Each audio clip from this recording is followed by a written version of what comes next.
ಹಾಗೂ ಮಕ್ಕಳ ಆಸ್ಪತ್ರೆ ಉದ್ಘಾಟಿಸಿದ ಶಾಸಕ ಬೈರತಿ ಬಸವರಾಜ್. ಕಳೆದ 5 ವರ್ಷಗಳಲ್ಲಿ 15,000ಕ್ಕೂ ಹೆಚ್ಚು ನವಜಾತ ಶಿಶುಗಳಿಗೆ ಅತ್ಯುತ್ತಮ ಚಿಕಿತ್ಸೆ ನೀಡಿ ಶೇಕಡಾ 99ರಷ್ಟು ಬದುಕುಳಿಯುವ ಉನ್ನತ ಅಂಕಿಅಂಶಗಳಿಂದ ದೇಶದಲ್ಲಿಯೇ ತನ್ನನ್ನು ಗುರುತಿಸಿಕೊಂಡ ಓವಂ ಆಸ್ಪತ್ರೆ ಇದೀಗ ಬೆಂಗಳೂರಿನಲ್ಲಿ ಕೆಆರ್ಪುರದಲ್ಲಿ ತಾಯಿ ಹಾಗೂ ಮಕ್ಕಳ ಆರೈಕೆ ನೂತನ ಆಸ್ಪತ್ರೆಯೊಂದನ್ನು ಆರಂಭವಾಗಿದೆ. ಆಸ್ಪತ್ರೆಯನ್ನ ಸ್ಥಳೀಯ ಶಾಸಕ ಬೈರತಿಯವರು ಉದ್ಘಾಟಿಸಿ ಶುಭಾಶಯ ಕೋರಿದ್ದಾರೆ. ಇದೇ ವೇಳೆ ಮಾಧ್ಯಮಗಳ ಜೊತೆ ಮಾತನಾಡಿದ ಕೆಆರ್ಪುರ ಸುತ್ತಮುತ್ತ ನವಜಾತ ಶಿಶುಗಳ ಆರೈಕೆಗೆ ಸರಿಯಾದ ಆಸ್ಪತ್ರೆ ಇರಲಿಲ್ಲ. ಇದೀಗ ಓವಂ ಆಸ್ಪತ್ರೆ ತನ್ನ ಶಾಖೆಯನ್ನ ತೆರೆಯುವ ಮೂಲಕ ನವಜಾತ ಶಿಶುಗಳ ವರದಾನವಾಗಿದೆ.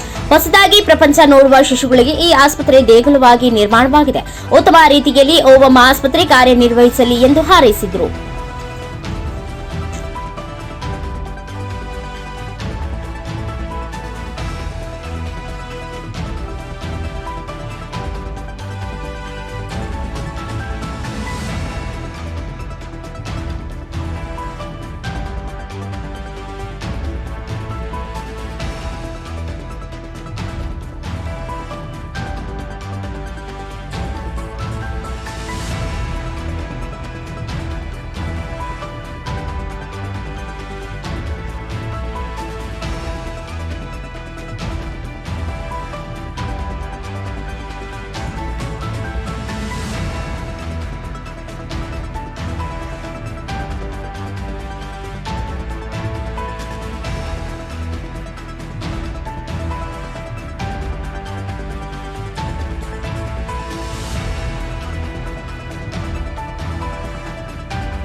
ಈ ಭಾಗದಲ್ಲಿ ಮಹಿಳೆ ಮತ್ತು ಮಕ್ಕಳಿಗೆ ಒಂದು ವಿಶೇಷವಾದ ಆಸ್ಪತ್ರೆ ಬೇಕಾಗಿತ್ತು.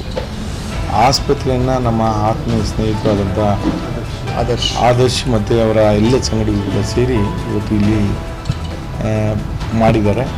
ನಾನು ನಿಜವಾಗೂ ಕೂಡ ಅವರಿಗೆ ವಿಶೇಷವಾಗಿ ಕೃತಜ್ಞತೆ ಹೇಳಲಿಕ್ಕೆ ಬಯಸ್ತೇನೆ. ಯಾಕಂದರೆ ಮಹಿಳೆಯರಿಗೆ ವಿಶೇಷ ಆದ್ಯತೆಯನ್ನು ಕೊಡಬೇಕು ಅಂತೇಳಿ ಅದನ್ನು ಮನಸ್ಸಲ್ಲಿಟ್ಕೊಂಡು ಇವತ್ತು ಈ ಆಸ್ಪತ್ರೆಯನ್ನು ಸುಮಾರು 10,000 ಚದರ ಅಡಿಯಲ್ಲಿ ಮಾಡಿರ್ತಕ್ಕಂಥದ್ದು.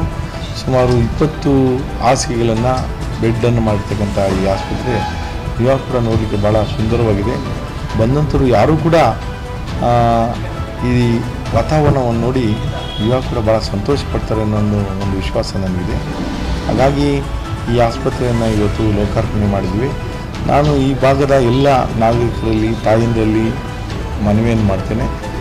ಈ ಆಸ್ಪತ್ರೆಯನ್ನು ಸದುಪಯೋಗಪಡಿಸಿಕೊಂಡು ತಮ್ಮ ಏನು ಆರೋಗ್ಯವನ್ನು ಕಾಪಾಡಿಕೊಳ್ಳುವಂಥ ಕೆಲಸವನ್ನು ತಾವು ಮಾಡಬೇಕು ಅಂತೇಳಿ ನಾನು ಈ ಸಂದರ್ಭದಲ್ಲಿ ಮನವಿಯನ್ನು ಮಾಡ್ತೇನೆ.